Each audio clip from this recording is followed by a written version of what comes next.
Hello, everyone. This is Jovi, and we will have another round of Twitter Space today.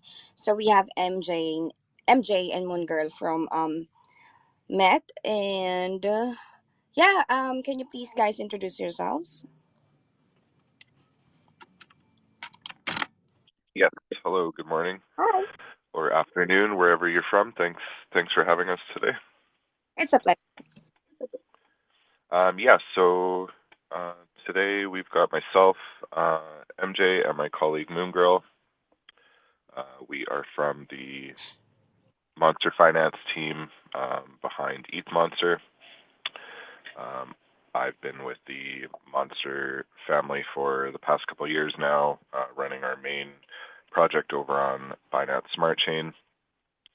And recently we have launched Eth Monster over on Ethereum. So that's part of our wider umbrella.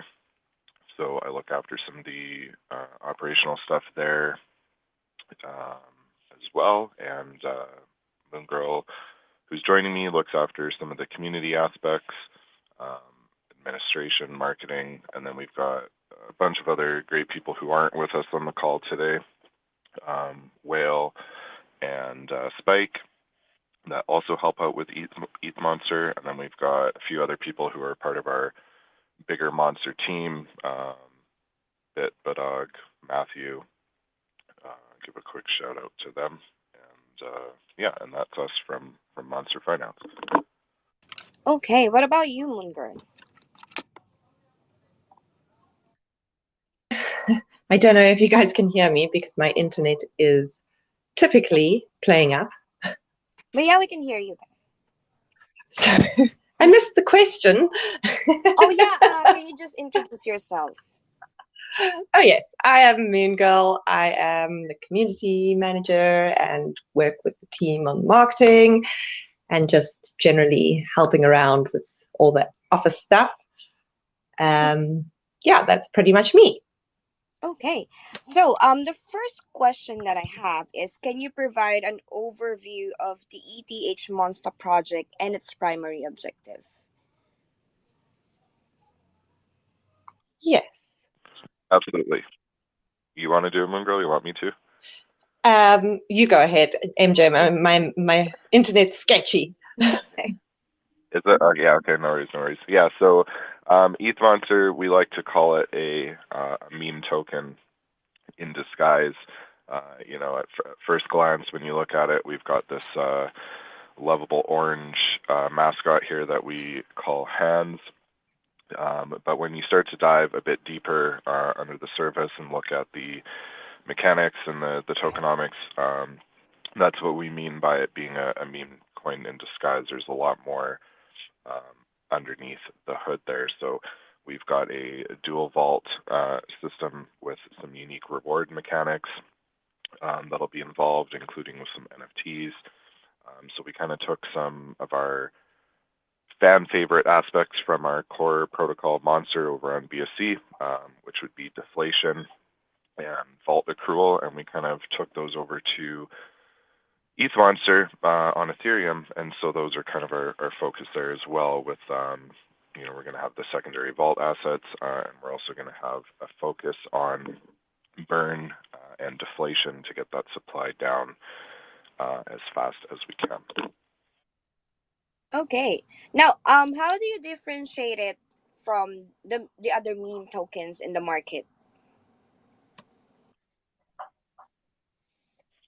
Yeah, I think our biggest.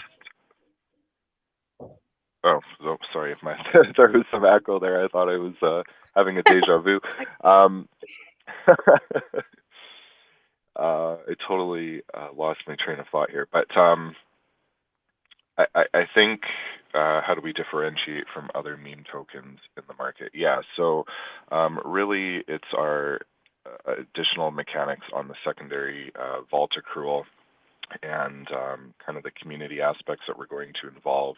That's going to be heavily factored in when it comes to choosing those assets and making partnerships with other projects and tokens for assets that we're going to accrue. So I think while most meme tokens are maybe just a fun and simple, maybe like a reflection style reward or something like that. We're really a lot more intricate than that, and everything kind of ties in together with our core protocol, Monster. We've got some aspects that factor in there to assist with the deflation.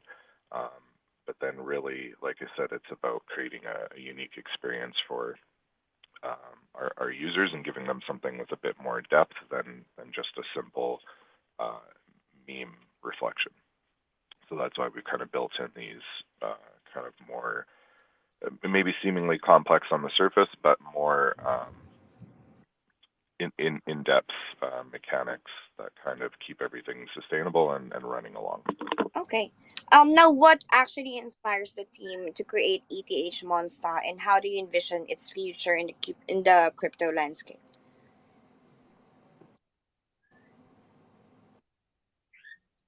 Yeah, so Eth Monsta is actually kind of created, um, kind of, I guess maybe you want to say as a result of fate. Okay. It originally was born from the launch of just a very simple meme token um, during the Pepe craze that was Mm. going on. We had a really successful fair launch on Ping Sale. We raised over 300 ETH there. Um, but yeah, then we kind of got trapped into a situation of a really deep LP, not enough funds to market, and kind of things just weren't going to go anywhere there. So we kind of brainstormed as a team and revisited things and looked at the bigger picture, kind of focused on, okay, longevity. Where do we want to see this in, a few years from now? How is it going to tie in with the greater ecosystem? And so, those discussions and planning kind of led to the birth of Eth Monster. We had talked a lot already about expanding Monster onto different chains and kind of going multi-chain, um, and doing some different things there. But unfortunately, with Ethereum and the gas prices, we know they're not so cheap. So we did have to make some adjustments to some of the mechanics in order to keep that in mind. But we still took kind of like I said, the fan favorite of the best aspects there with the vulture accrual and the deflation, and brought those over. And so that kind of turned into the greater vision of ETH Monster, and including that all together in Monster Finance, our bigger platform. And that, of course, ties into our long-term vision of expanding the protocol onto multiple different chains, really becoming a thriving ecosystem with multiple different products and services. All right. Now, can you give us like more or in-depth explanation about the tokenomics behind ETH Monster, especially the buy and sells and tax structure?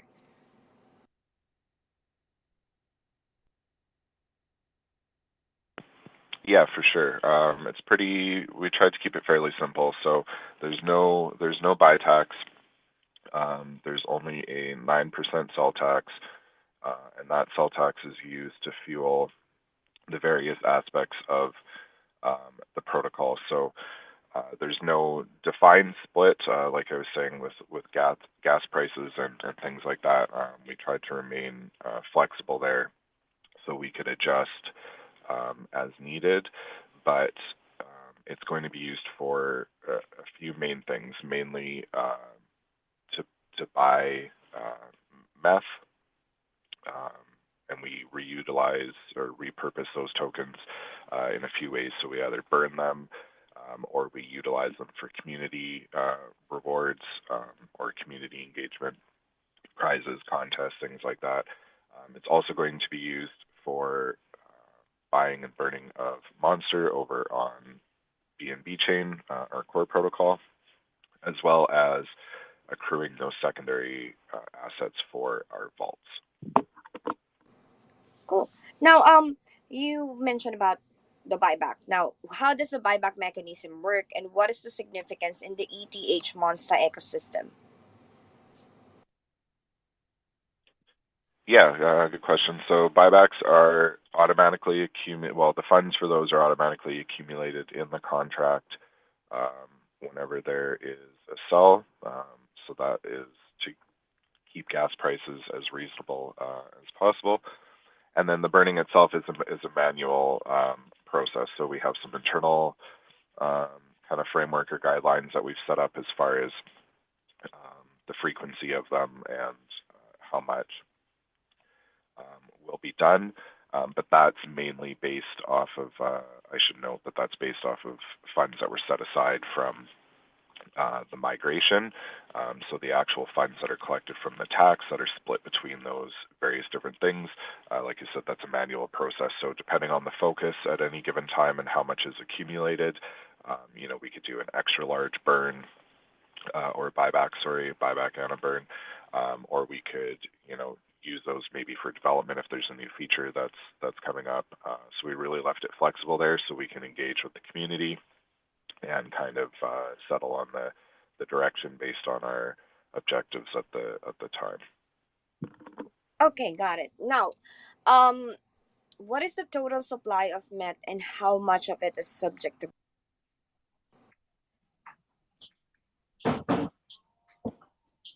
You cut out at the very end. You said how much is the supply and what was the last part? And how much of it is subject to burning? Oh, yes. So we chose a lovely 420 million for the total supply. So far, we have burned 27,335,766 tokens. So that's about, last time I checked, I think that was about 6.5% of the total supply. And we still have a lot more to go. So part of the migration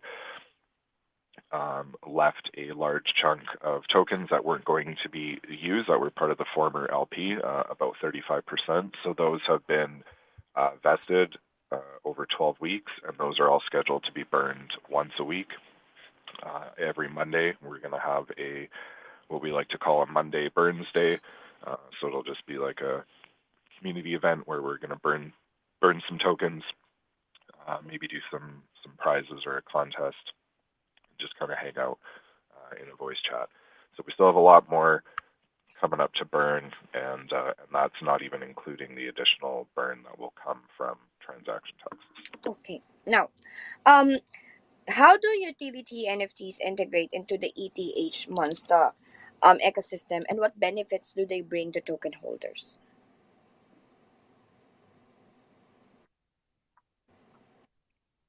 Yeah, so we still have a lot of details still coming out in an upcoming medium for the NFTs themselves. But in kind of like a high-level overview, they are directly tied to what will be our short-term vaults. So users are going to need those in order to receive rewards from the vaults, and there's going to be a big focus and mechanic involved with the vaults and the NFT collections that will involve partnerships with the other projects. So really the focus over the next 1 to 2 months with the top holders in the community will be to identify the assets or other projects that they want to accumulate in our short-term vaults, and then really approaching them with the framework as far as the partnership and the collaboration. We'll do some fun things with the art as well and kind of make those unique. But to put it short, users will need those NFTs to unlock the rewards from the vault assets.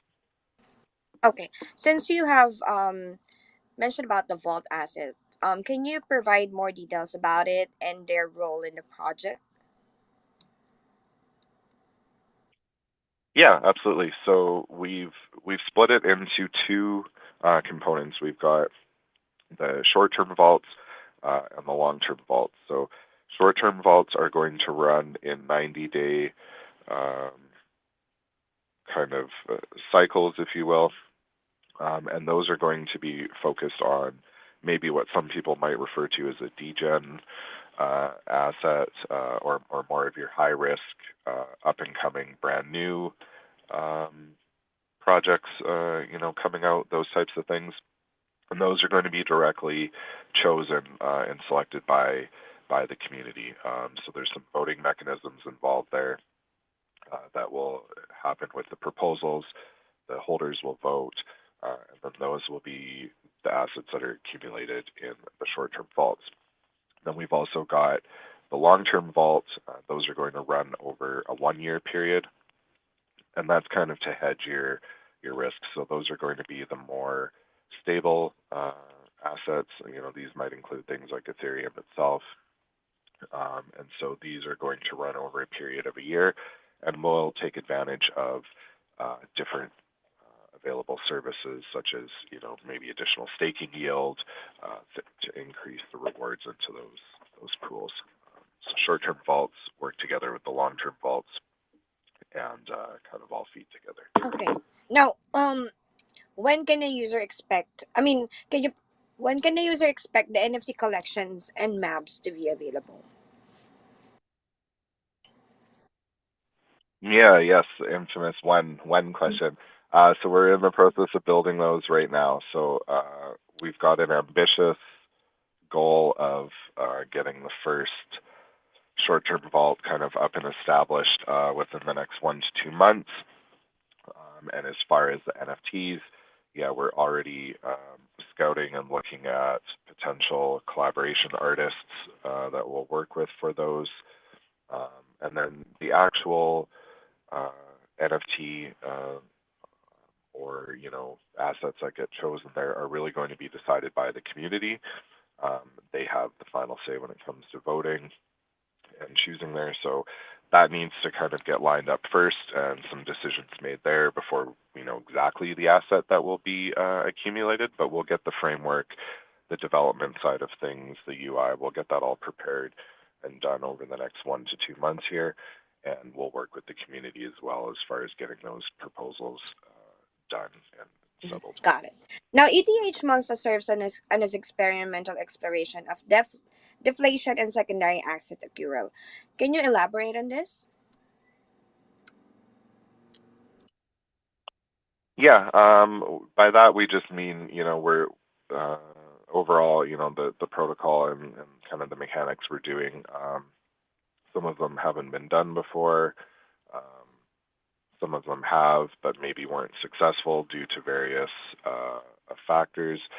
So we're kind of taking a different approach with a lot of the way that we're going to handle some of the mechanics, especially, like I said, given the high gas costs on Ethereum. So we're kind of, it's kind of just as a heads up to people that this is something new, and we can adjust it as we go with feedback and collaboration from the community. But overall it's a new venture, so we can expect some things maybe not go as smoothly as we would like sometimes. But the great thing is that we're flexible and we can adapt and change as needed. So Okay. Now, I don't have much more question. I just want to know, can you introduce the core team behind ETH Monsta and their backgrounds? yeah, so as far as ETH Monster goes, there's pretty well just the 4 of us on the core side of things looking after it. There's myself. I come from a background of IT and business consulting. Whale, who's not on the call right now, he comes to us from a similar background of IT and kind of tech. He does some of our development items and some smart contract stuff along with our other developers. Spike and Moongirl. Moongirl, I'll let her talk about herself if she's able to connect with the internet. But Spike, he comes from a background of film, advertising, kind of a whole bunch of really cool stuff actually. But he looks after our marketing, social media, all that kind of stuff. And then like I said, we've got kind of a bigger team because we've got our core protocol BNB Chains. We've got some other people that help us over there. Like I said, we've got Bit, Badog, Matthew. I don't know all of their backgrounds in depth, but yeah, they look after things like development, graphic design, all that kind of stuff. Okay. Yeah, Moon Girl. Moon Girl? Yeah, I can try talking. So, like Spike, I come from a background in the film industry. I've also got quite a lot of experience in office management and front office management. So that's where all my admin skills come in, and just keeping everybody's diaries looking moderately the same. And yeah, and then from the film industry, got into photography myself, and then I found Monster, and everything changed, and my whole life became about Web3 and this crazy blue beast that loves to just accrue assets. All right. Now, how can individuals actively participate and contribute to the ETH Monsta community? Quite easily. They can find us obviously on Twitter. Our Twitter handle is monster_ETH. Alternatively, if you're a Discord user, we've got our BNB chain NFTs have a Discord called Monster Party NFTs, as well as we also have a Telegram community for people who prefer to Telegram. And I'm sure we can drop all those links, but otherwise you can easily find them on monster_ETH on Twitter. Okay, thank you so much for that. So, I don't have much more questions. I will open the floor to our audiences so they can ask you questions. Would that be okay? Yes, of course, with pleasure. Okay. We will choose from our listeners. If you want to ask question, just make a request to be able to speak. Okay, one moment. So we have. Sorry, there's a lot of emojis showing. Kelvin. Okay, connecting.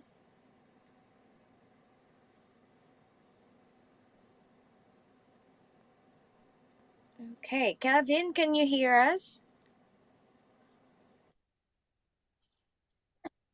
Yeah, you can ask your question now. All right, thank you very much. My question is, I just want to know whether if your project has any plan of integrating AI technology in the near future. Thank you. What I heard is an AI integration. Yeah. What is your plan on introducing AI integration into your project? Okay. Yeah, that's a good question. I mean, AI stuff is definitely changing and advancing every day, so I can't say 100% in the future where we might land there. There might be something really cool that comes along that we take advantage of. But one thing that we're, maybe not directly related to the token, but one thing that's going to be involved in the project that includes AI will be some upcoming community engagement platform and activity that we're going to launch that will utilize AI to kind of analyze and score conversations in the chats as well as social media, and it's going to reward users in real time for the value and the participation that they bring. So that's going to be something cool that involves AI that we're looking forward to pretty soon, like in the next 1 to 2 weeks, I would say. We've partnered with an upcoming project there and are going to be part of their beta release. So we're looking forward to that. And as far as the actual platform itself, I mean, sky's the limit, really. We've got a lot planned for NFTs. There might be some AI involved there. And we'll see how things progress as far as smart contracts. But yeah, we remain flexible and adaptable, so we can definitely take advantage of any good opportunities that come along. Okay. Does that answer your question, Kelvin?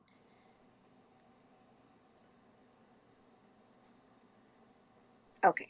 All right. He said okay. Yeah. Thank you very much. I wish you guys best of luck. All right. Thank you. Thanks, Calvin. Thanks for the question. Let's see. Who wants to ask question? Um, let's go, Scarlett.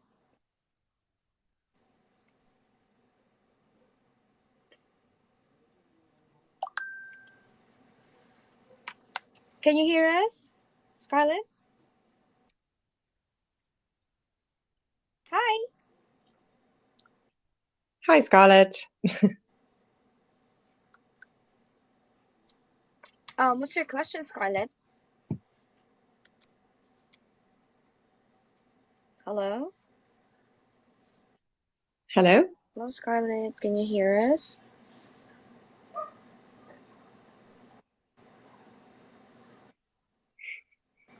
Hello? Technical troubles, it seems Yeah. like. Let's look for another one. One moment. Okay. Okay. There's a lot of people requesting right now. Let's go, Mr. Black.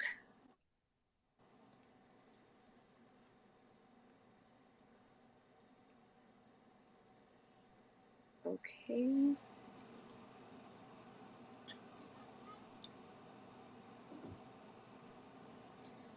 Mr. Black, can you hear us?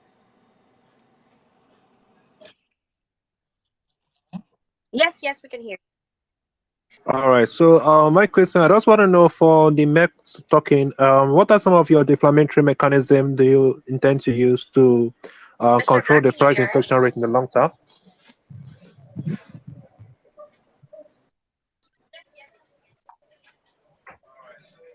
Well, sorry, I Yeah, I'm so sorry I didn't catch Hello, any can of you hear that. me? There was too much noise. yes. All right. So I was asking, like, what are some of your deflammatory mechanism do you intend to use to control the NIX token price inflation rate in the long term? In, I heard inflation. Is that what you mean? Yeah, I said, what are the deflammatory mechanism do you intend to use to control the price inflation rate of the token in the long term? Okay. Yeah. What are the deflationary mechanisms we're going to use to control the price of the token long term? Is that right? Yeah, that's what I heard. Yes. Yeah.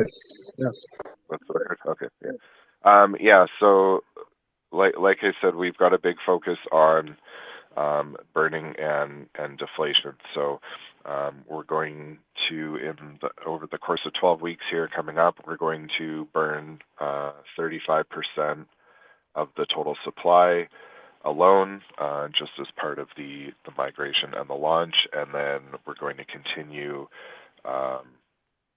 burns as well via the sell tax. So we can expect, the 35% within the 12 weeks here, and then we'll continue doing burns and buybacks throughout the course of the remaining cycle to continue the deflation.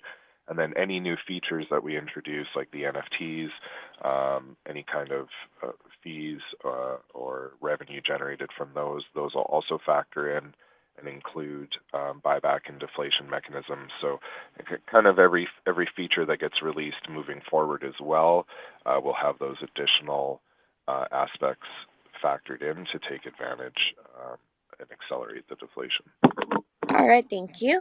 So I think we've had enough for the audiences. Let me check the question posted in our Twitter. So I have one question here from Skylar. I just want to ask, what do you think is the best strategy that you can bring more users into your project, and what makes you feel confident about the survival and sustainable success in the near future?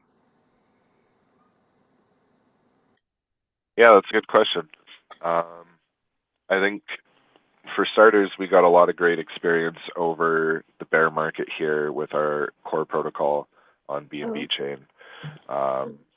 So we've done a lot of things to keep community engagement and participation up there. We hold a lot of events, games night, activities, those types of things to always interact with and keep our community engaged.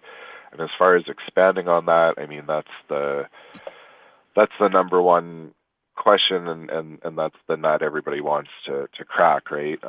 We found, I think, most sustainably and quality-wise, what works the best is partnerships and collaborations with existing projects and communities. There used to be a time where everyone kind of looked at each other as enemies or competitors, and nobody wanted to kind of work together, and it was fight over community. And we're kind of seeing the opposite now. We find that, with proper collaboration and partnerships, you can really grow communities through those relationships. And so we have a lot of those plans, especially for Eth Monsta with our vault system and NFTs. So we're looking forward to building on those and expanding. Okay, and another question here from Dot. Security is the most important thing to consider when starting up a project or partnership. How secured is Monsta for users and investors? Because there's been a lot of hacking issues. Can we get information about your security system? Yeah, that's a top concern for everybody, including us as a team, including for the protocol. We take a lot of measures internally as far as best practices go, and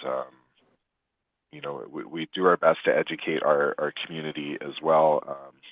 We utilize things like paid audits. We have multiple outside parties kind of, look at our code base and contracts and that type of thing. We utilize tools like multi-signature, Gnosis safes and wallets to safeguard assets and vaults. So, I would say over the course of our time with Monster on BNB Chain, we were no stranger to the concerns that arise, and it's always a top priority in anything we do when it comes to choosing secondary assets, any kind of storage mechanisms we use for funds. That all gets considered and gone over. But yeah, nothing beats a good external audit and those types of things. So we have more of those planned as well as we keep expanding our ecosystem and adding more contracts and other things. Thank you so much for that. So yeah, I think we're done with all the questions. Now, do you have anything else to say to our audiences and to those who will listen to the recording of this Twitter space? I, Yeah, Moon Girl. Yeah, I would say take a moment to come and check our socials out and introduce yourself into our community.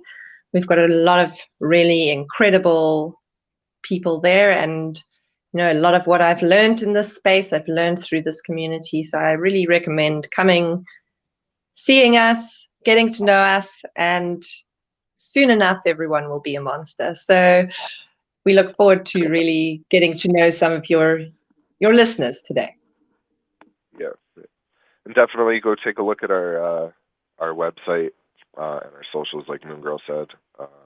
We added an AI chatbot to our website as well, so it's trained on all of our current documentation and materials. So if you have any questions, you can feel free to try it out and see how you like it, get some answers.